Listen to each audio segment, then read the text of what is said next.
Dismayado na ang mga kaanak ng 6 na sabungero mula Santa Maria, Bulacan na nawala sa Laguna noong pang 2021. Bukod sa tila hindi raw umuusad na investigasyon, wala ring paramdamang CIDG police officer na dapat sana'y aalalay sa kanila. Narito ang aking eksklusibong pagtutok.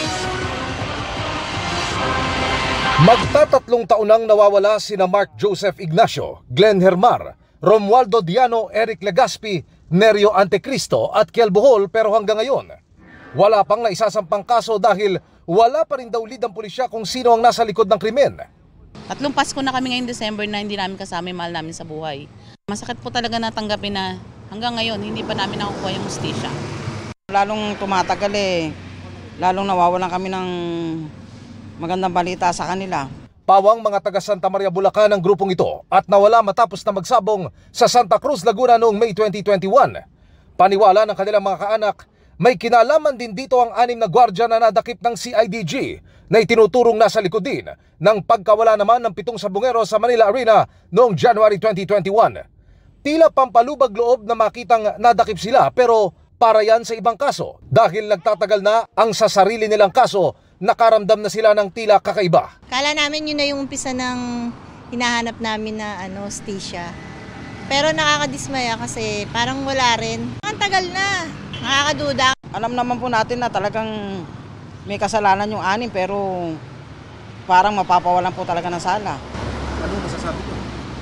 Sobrang nalulungkot po kami. Noong huling case conference na dinalahan nila sa DOJ, kasama si Secretary Boying Rimulya, nag-assign daw ng isang CIDG police officer para may umalalay sa kanilang mga hinaingat tanong. Pero pagkatapos daw ng pulong, After ng DOJ, ni Ho, wala nang paramdam sa amin .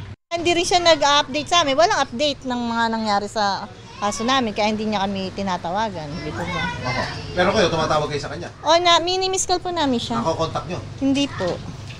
Minsan nagri-ring, hindi naman nasasagot. Baka busy. hindi na nga raw sila binibigyan ng update sa takbo ng pagdinig.